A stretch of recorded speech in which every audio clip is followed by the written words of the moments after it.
చూస్తున్నాం. సంగారెడ్డి జిల్లా పాశం మైలారం పారిశ్రామిక వాడలో నిన్న ఘోర అగ్ని ప్రమాదం చోటు చేసుకుంది. ఇస్నాపూర్ మున్సిపాలిటీ పరిధిలోని పాశం మైలారం సిగాచి ఫార్మా పరిశ్రమలో అగ్ని ప్రమాదం సంభవించి భారీగా మంటలు ఎగిసిపడ్డాయి. చుట్టుప్రక్కల ప్రాంతమంతా దట్టమైన పొగలతో కమ్ముకున్నాయి. ఈ ప్రమాదంలో 5 కార్మికులు సజీవ దహనమైనట్లు అధికారులు తెలిపారు. శిథిలాల కింద 15 మంది ఉన్నట్లు అధికారులు అనుమానం వ్యక్తం చేస్తున్నారు. ఫ్యాక్టరీ పరిసరాల్లో దట్టమైన పొగ వ్యాపించడంతో పాటు ఘాటైన వాసనతో స్థానికులు ఉక్కిరిబిక్కిరయ్యారు. ఇప్పటి వరకు 37 మృతదేహాలను స్వాధీనం చేసుకున్నట్లు అధికారులు చెప్పారు. ప్రస్తుతం 35 మంది ఆసుపత్రిలో చికిత్స పొందుతున్నారని, 27 మంది కార్మికుల ఆచూకీ తెలియరాలేదని కలెక్టర్ స్పష్టం చేశారు. ఇప్పటి వరకు 57 మంది సురక్షితంగా ఇంటికి చేరుకున్నారని, మృతుల సంఖ్య పెరిగే అవకాశం ఉందని వైద్యులు వెల్లడించారు.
దీనిపై మరింత సమాచారం మా ప్రతినిధి బాసెత్ అందిస్తారు. బాసెత్, చెప్పండి. సియా నిన్న పటాన్చెరు మండలం పాశమైలారం పారిశ్రామిక వాడలో జరిగిన బ్లాస్ట్ ప్రమాద ఘటనలో 37 మందికి మృతుల సంఖ్య పెరిగింది. ప్రస్తుతం అయితే పాశమైలారం దుర్ఘటనలో రెస్క్యూ ఆపరేషన్ కొనసాగుతుంది. ఆ రెస్క్యూ ఆపరేషన్ లో సింగరేణి కార్మికులు కూడా పాల్గొనడం జరిగింది. ప్రస్తుతం అయితే 35 మంది కార్మికులు ఆసుపత్రిలో చికిత్స పొందుతున్నారు. మరో 7 పరిస్థితి విషమంగా ఉంది. పటాన్చెరు ధృవ ఆసుపత్రిలో 9 మంది కార్మికులు పరిస్థితి కొంచెం ఇబ్బందికరంగా ఉంది.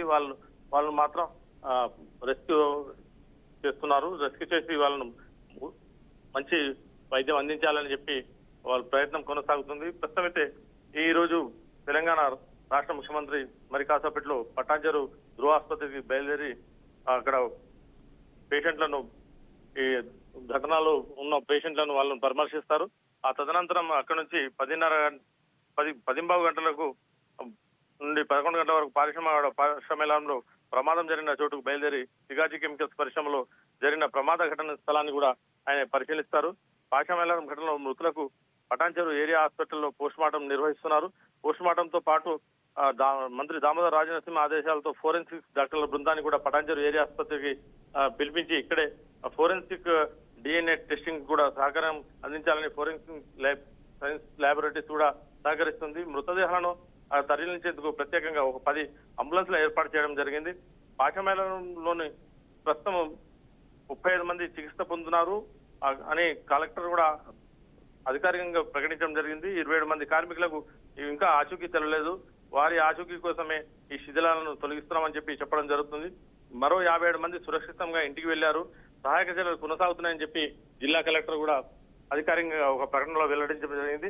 ప్రస్తుతం అయితే ఈ పాశమైలారంలో జరుగుతున్న ఈ ఘటనలను, వరుస ఘటనలతో పాటు ఈ పరిశ్రమల్లో ఎలాంటి భద్రత లేకుండా ఈ ఘటనలు చోటు చేసుకుంటాయని చెప్పి స్థానికులు వెల్లడిస్తున్నారు. దాంతో పాటుగా పాశమైలారంలోని పరిశ్రమల్లో ఈ ఘటన చోటు చేసుకోలేదు. ఈ రియాక్టర్ కాకుండానే అందులో ఉన్న హీట్ ఏదైతే డ్రైయర్ ఉంటుందో ఆ డ్రైయర్ పగలడం వల్లనే ఈ ఘటన చోటు చేసుకుంది. ఆ ఘటన పక్కనే ఉన్న సాల్వెంట్ ట్యాంక్ పగలడంతో అగ్ని ప్రమాదం చోటు చేసుకుంది. అగ్ని ప్రమాదం జరిగిన సమయంలో 700 నుంచి 800 డిగ్రీల ఉష్ణోగ్రత వెళ్లడం కావడంతోనే ఈ కార్మికులంతా కాలి బూడిద అయిపోయారు. ప్రస్తుతం అయితే వాళ్ళ మృతదేహాలను గుర్తుపట్టకుండా ఉన్నది. వాళ్ళ గుర్తించాలంటే ఓన్లీ DNA టెస్ట్ ద్వారానే దాన్ని గుర్తించి వాళ్ళ కుటుంబ సభ్యులకు అప్పగించే విధంగా చర్యలు తీసుకుంటున్నారు.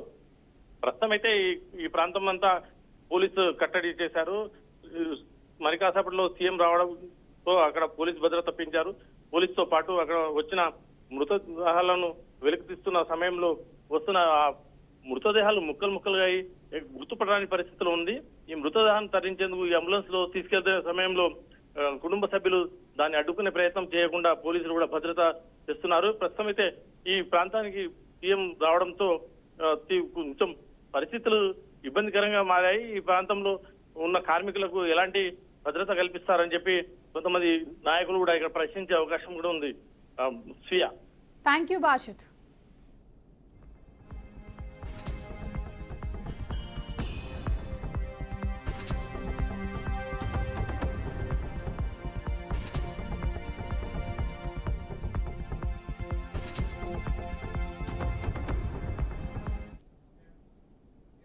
తెలంగాణ సీఎం రేవంత్ రెడ్డి రోజు సంగారెడ్డి జిల్లా పాషమైలారం ఇండస్ట్రియల్ ఏరియాలో పర్యటించనున్నారు. ఇటీవల జరిగిన పేలుడు ఘటన స్థలాన్ని పరిశీలించనున్నారు.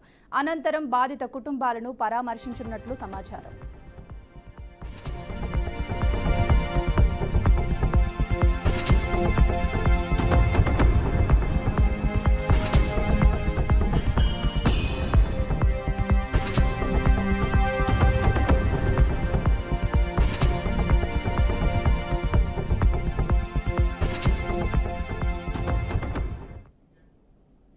తెలంగాణలో వచ్చే 3 రోజులు భారీ వర్షాలు కురిసే అవకాశం ఉందని హైదరాబాద్ వాతావరణ కేంద్రం హెచ్చరించింది.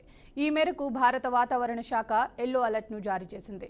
భూపాలపల్లి, ములుగు, భద్రాద్రి కొత్తగూడెం జిల్లాల్లో భారీ వర్షాలు కురిసే అవకాశం ఉందని పేర్కొంది. పలుచోట్ల ఉరుములు, మెరుపులతో పాటు గంటకు 30 నుండి 40 కిలోమీటర్ల వేగంతో ఈదురుగాలులు వీచే అవకాశం ఉందని తెలిపింది. ఇవాళ రంగారెడ్డి, ఆదిలాబాద్, కుమ్రం భీం, ఆసిమాబాద్, మంచిర్యాల, నిర్మల్ జిల్లా, నిజామాబాద్, జగిత్యాల, రాజన్న సిరిసిల్ల, కరీంనగర్, పెద్దపల్లి, కామారెడ్డి జిల్లాలో వర్షాలు పడే అవకాశం ఉన్నట్లు వాతావరణ శాఖ ప్రకటించింది.